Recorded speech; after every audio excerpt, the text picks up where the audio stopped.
Hi, എന്നോട് ഒരാള് കൊമന്റ്സിൽ വന്നിട്ട് എൻ്റെ ഫസ്റ്റ് പീരീഡ് എക്സ്പീരിയൻസ് ഷെയർ ചെയ്യുമെന്ന് ചോദിച്ചു.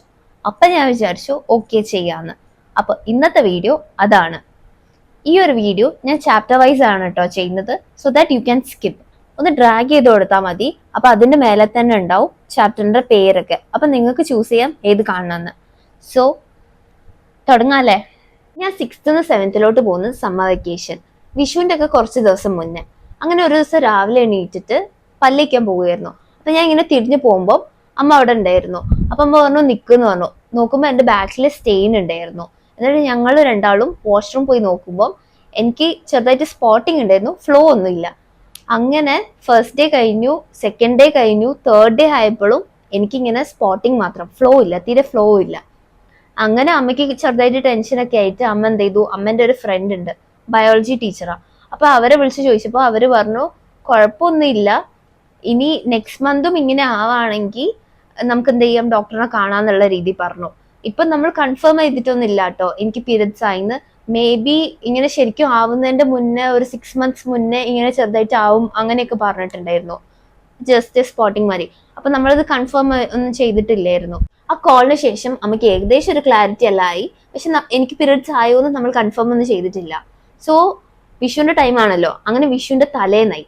ആൻഡ് അടുക്കളയിൽ വിഷുവിന്റെ കണിക്ക് വേണ്ട കുറച്ച് സാധനങ്ങളൊക്കെ വെച്ചിട്ടുണ്ടായിരുന്നു, ഫ്രൂട്ട്സ് കാര്യങ്ങളൊക്കെ. അപ്പം ഞാൻ അടുക്കളയിലേക്ക് പോയപ്പോൾ അമ്മ ഇങ്ങനെ എന്നോട് പറഞ്ഞു അത് തൊടാൻ നിൽക്കണ്ടെന്ന്. അപ്പം ഐ വാസ് ലൈക്ക് എന്താ എന്നോട് ഇങ്ങനെയൊക്കെ പറയുന്നതെന്ന്. അപ്പൊ എന്റെ ഉള്ളിലുള്ള റിബൽ കിഡ് ഇങ്ങനെ പുറത്തേക്ക് വന്നിട്ട് ഞാൻ എന്ത് ചെയ്തു, ആരും ഇല്ലാത്തപ്പം ഒന്ന് ജസ്റ്റ് പോയി തൊട്ടു, ജസ്റ്റ് ഒന്ന് തൊട്ടിട്ടുള്ളൂ. കാരണം ഒരു സമാധാനത്തിന്. ചെയ്യരുത് പറഞ്ഞാൽ നമ്മൾ എന്തായാലും ചെയ്യല്ലോ. അങ്ങനെ അങ്ങനെ വിഷു എല്ലാം കഴിഞ്ഞ് മെഗിയായി. എനിക്ക് എഗെയിൻ സ്പോട്ടിങ് വന്നു, ഫ്ലോ ഒന്നും ഇല്ല കേട്ടോ, സ്പോട്ടിങ് മാത്രമേ ഉള്ളൂ. അങ്ങനെ അമ്മ എന്ത് ചെയ്തു, അച്ഛനെ വിളിച്ചു പറഞ്ഞു എനിക്കിങ്ങനെ ആയിന്നല്ല. അപ്പൊ ലൈക്ക് ഇതെന്തിനാ അച്ഛനോടൊക്കെ പറയുന്നത്, ഇത് ആണുങ്ങളൊക്കെ അറിയോ, ആണുങ്ങൾക്ക് ഈ കാര്യങ്ങളും അറിയുന്ന എനിക്ക് അറിയില്ലായിരുന്നു. കാരണം ഇത് പെണ്ണുങ്ങൾ മാത്രം ഡീൽ ചെയ്തുകൊണ്ടിരുന്ന സംഭവമാണെന്ന് ഞാൻ വിചാരിക്കുന്നത്. കാരണം എന്നോട് ഇതൊന്നും ആരും പറഞ്ഞു തന്നിട്ടില്ല, എനിക്ക് പ്രോപ്പർ എഡ്യൂക്കേഷൻ ഒന്നും കിട്ടിയിട്ടില്ല ഇതിനെ പറ്റിയിട്ട്.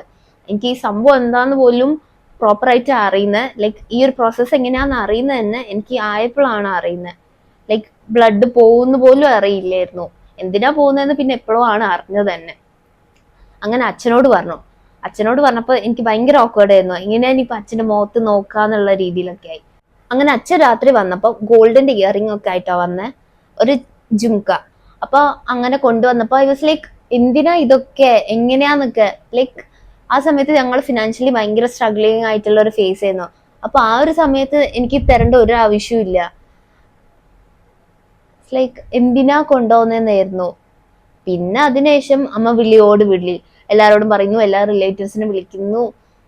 മെയിലാട്ടോ നമ്മളെല്ലാരോടും പറഞ്ഞത്, അപ്പോഴാണല്ലോ കൺഫേം ആയത്. അങ്ങനെ എല്ലാരെയും വിളിക്കുന്നു. അതിനുശേഷം ഭയങ്കര ക്ലോസ് ആയിട്ടുള്ള റിലേറ്റീവ്സ് മാത്രം ഇങ്ങനെ ഓരോ ദിവസമൊക്കെ വീട്ടിലേക്ക് വരുന്നു. ഇങ്ങനെ കമ്മല്, ഗോൾഡ്, ഡ്രസ് എല്ലാം കൊണ്ടുതരുന്നു. ഭയങ്കര ഓക്വേർഡ് ആയിട്ടുള്ള ഒരു സിറ്റുവേഷൻ ആയിരുന്നു അത്. എനിക്ക് ആ ഒരു സിറ്റുവേഷൻ ഭയങ്കര ഓക്വേർഡ് ആവാനുള്ള കാരണം ലൈക്ക് എനിക്ക് പ്രോപ്പർ എഡ്യൂക്കേഷൻ ഒന്നും കിട്ടിയില്ല. എനിക്ക് മാത്രമല്ല, എൻ്റെ കൂടെ പഠിച്ചവർക്കും ആർക്കും ഒന്നും മര്യാദയ്ക്ക് പറഞ്ഞു തന്നിട്ടൊന്നും ഇല്ല. നമ്മൾ 6th പഠിക്കുമ്പം ബോയ്സിനെയും ഗേൾസിനെയും വേറെ വേറെ ക്ലാസ്സിലാക്കിയിട്ട് ഇതിനെ പറ്റിയിട്ട് കുറച്ച് പറഞ്ഞു തന്നിട്ടുണ്ട്. ബോയ്സിന് എന്താ പറഞ്ഞു കൊടുത്തതെന്ന് നമുക്കറിയില്ല. നമുക്ക് ജസ്റ്റ് ഇങ്ങനെ ഒരു പ്രോസസ്സ് നടക്കും, ആ സമയത്ത് പാഡ് യൂസ് ചെയ്യും, അങ്ങനെയൊക്കെ ആട്ടോ പറഞ്ഞു തന്നത്. ആ ഒരു സമയത്ത് നമ്മൾ ഒരുമിച്ച് ഇരുത്തിയിട്ട് ലൈക്ക് നോർമലി ഉള്ള ഒരു കോൺവെർസേഷൻ ആണെങ്കിൽ ഇത്ര ഓക്വേർഡ് ആവേണ്ട ആവശ്യമൊന്നും ഇല്ലായിരുന്നു. ലൈക്ക് ഇതൊരു നാച്ചുറൽ പ്രോസസ് അല്ലേ, അങ്ങനെ തന്നെ ഡീൽ ചെയ്താൽ മതി. ഈ കാര്യങ്ങളൊക്കെ ബോയ്സിനെയും ഗേൾസിനെയും ഒരുമിച്ച് എത്തിയിട്ട് പറയാമായിരുന്നു എന്ന് ഞാൻ പറഞ്ഞല്ലോ. അതിന്റെ റീസൺ എന്താന്ന് വെച്ചാൽ എനിക്കും എന്റെ ചുറ്റിലുള്ള ഫ്രണ്ട്സ് ഒക്കെ ഉണ്ടല്ലോ, അവർക്കൊന്നും അറിയില്ലായിരുന്നു എന്താ ഇത് ബോയ്സിന് അറിയാമെന്ന്. ലൈക്ക് നമ്മൾ അച്ഛന്മാർക്കും ഈ ഒരു കാര്യം അറിയാമെന്ന് പോലും നമുക്ക് അറിയില്ലായിരുന്നു. അത്രയ്ക്കും നമ്മൾ അൺഅവെയർ ആയിരുന്നു. ഞാൻ 4th പഠിക്കുമ്പോൾ തൊട്ടിട്ടെ ഞാൻ വലിയ കുട്ടി ആവാനായി, ഇനി ഫുഡൊക്കെ കുറച്ച് കൺട്രോൾ ചെയ്യണം, മുട്ടയൊന്നും അധികം കഴിക്കരുത്, അല്ലെങ്കിൽ പെട്ടെന്ന് പീരിയഡ്സ് ആവും എന്ന് പറഞ്ഞിട്ടില്ല, വലിയ കുട്ടി ആവും എന്നെല്ലാം പറയുന്നു. ആ സമയത്ത് വലിയ കുട്ടി എന്നുള്ള ടേമാണ് യൂസ് ചെയ്യാറ് പീരിയഡ്സ് ആവുന്നതിന്. അങ്ങനെയൊക്കെ എല്ലാരും പറയുന്നു. ആൻഡ് പീരിയഡ്സ് ആയി കഴിഞ്ഞതിന് ശേഷം ഓ വലിയ കുട്ടിയായി, ഇനി അങ്ങനെ ചെയ്യരുത്, ഇങ്ങനെ ചെയ്യരുത്, കളിക്കാൻ പോകരുത്, അങ്ങനെയെല്ലാം പറയും. പക്ഷെ ആരും എന്നോട് ഈ ഒരു പ്രോസസ് നമ്മളെ ബോഡിയിൽ എന്തിനാ നടക്കുന്നതെന്ന് പറഞ്ഞു തന്നിട്ടില്ല. ഇത് ഞാൻ അറിയുന്നത് ഇത് എന്തിനാ നടക്കുന്നതെന്ന് ഞാൻ അറിയുന്നത് 9th പഠിക്കുമ്പോൾ എൻ്റെ ഒരു ഫ്രണ്ട്, സെയിം ഏജിലുള്ള ഒരു ഫ്രണ്ട് പറഞ്ഞു തന്നപ്പോഴാണ്. ഇനി ഇൻ കേസ് ഈ വീഡിയോ കാണുന്ന ഏതെങ്കിലും ചെറിയ മക്കൾ ഉണ്ടെങ്കിൽ, എന്തിനാ നമ്മൾ ഇപ്പോഴും പീരിയഡ്സ് ആവുന്നതെന്ന് അറിയില്ലെങ്കിൽ അവർക്ക് വേണ്ടിയിട്ടാണ് കേട്ടോ. എല്ലാ മാസവും നമ്മളെ യൂട്രസ് എന്ത് ചെയ്യും, ഒരു വാൾ ക്രിയേറ്റ് ചെയ്യും. ഇൻ കേസ് നമ്മൾ പ്രഗ്നന്റ് ആണെങ്കിൽ, അഥവാ പ്രഗ്നന്റ് അല്ലെങ്കിൽ ആ വാള് ബ്രേക്ക് ഡൗൺ ചെയ്തിട്ട് ബ്ലഡിന്റെ ഫോമില പോവുക. അതാണ് നമ്മളെ പീരിയഡ് ബ്ലഡ്. ഓരോരുത്തർക്കും ഓരോ രീതിക്കാണ് പീരിയഡ് ഡേയ്സ് ഒക്കെ. 3 to 7 days ആണ് യൂഷ്വലി. അതിൽ കൂടുതലുള്ളവരും ഉണ്ടാവാം, അതൊക്കെ റെയർ കേസസ് ആണ്, അതൊക്കെ ഡോക്ടറിനെ കൺസൾട്ട് ചെയ്യുന്നവരും ഉണ്ടാവാം.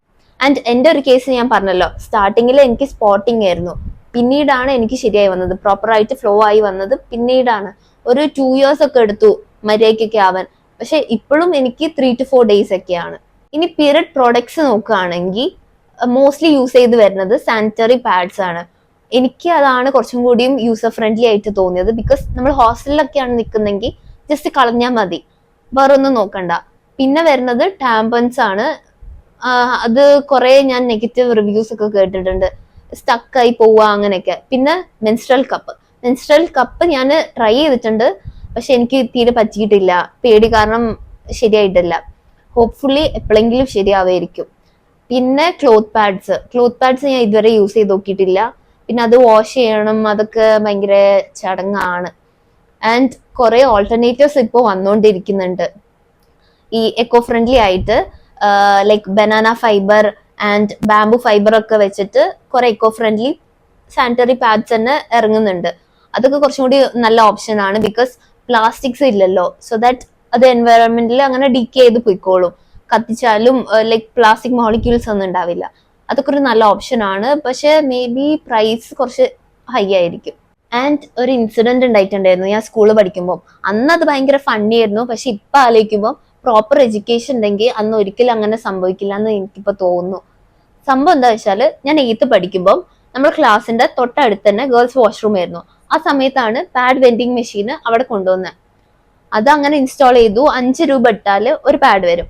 അപ്പം നമ്മുടെ ക്ലാസ്സിലെ ബോയ്സിന് ഭയങ്കര ആകാംക്ഷയായിട്ട്, ബ്രേക്കിന്റെ ടൈമിലല്ല തോന്നുന്നു, ബ്രേക്കിന്റെ ടൈമിലാണ് ഭയങ്കര തിരക്കായിരിക്കും.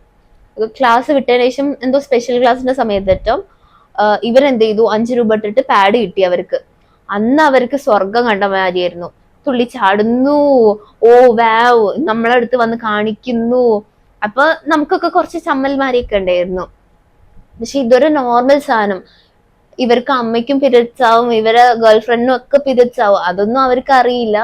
ലൈക്ക് അവര് അമ്മമാര് മര്യാദയ്ക്ക് ഒരു പ്രോപ്പർ എഡ്യൂക്കേഷൻ കൊടുത്തിട്ടുണ്ടെങ്കിൽ അന്ന് അങ്ങനെ തുള്ളി ചാടില്ലായിരുന്നു. ഇവിടെ എൻ്റെ ഒരു ഫ്രണ്ട് ഉണ്ടായിരുന്നു, അവൻ ഒരു ഗേളിന് പീരിയഡ്സ് ആയിട്ട് കളിയാക്കിയിട്ടുണ്ടായിരുന്നു. ലൈക്ക് സ്റ്റെയിൻ വന്നിട്ട് ബാക്കിൽ സ്റ്റെയിൻ ഉണ്ടായിട്ട് ഇങ്ങനെ കളിയാക്കിയിട്ടുണ്ടായിരുന്നു. യു നിനക്ക് ഇങ്ങനെ ആയി, ഇന്റെ ബാക്കിൽ അങ്ങനെ ഉണ്ട് പറഞ്ഞിട്ട് അങ്ങനെ കളിയാക്കിയിട്ടുണ്ടായിരുന്നു. പക്ഷെ ആ കളിയാക്കപ്പെട്ട കുട്ടി ഉണ്ടല്ലോ, ആ കുട്ടിക്കായിരിക്കില്ല ആ ഒരു ട്രോമ ഉണ്ടാവുക. ലൈക്ക് പിന്നെ എപ്പോഴും ആലോചിക്കില്ലേ, ഓ ആ കുട്ടി അങ്ങനെ എന്നെ കണ്ടല്ലോന്ന്. അങ്ങനെ കുറച്ച് എക്സ്പീരിയൻസസും സ്റ്റോറീസ് ഒക്കെ ഉണ്ടായിട്ടുണ്ടായിരുന്നു. നിങ്ങൾക്കും അങ്ങനെ എന്തെങ്കിലും സ്റ്റോറീസ് ഷെയർ ചെയ്യാനുണ്ടെങ്കിൽ കോമെന്റ്സിൽ ഇടുക. അപ്പം അത്രയ്ക്കേ ഉള്ളൂ ഈ ഒരു വീഡിയോ. ബൈ.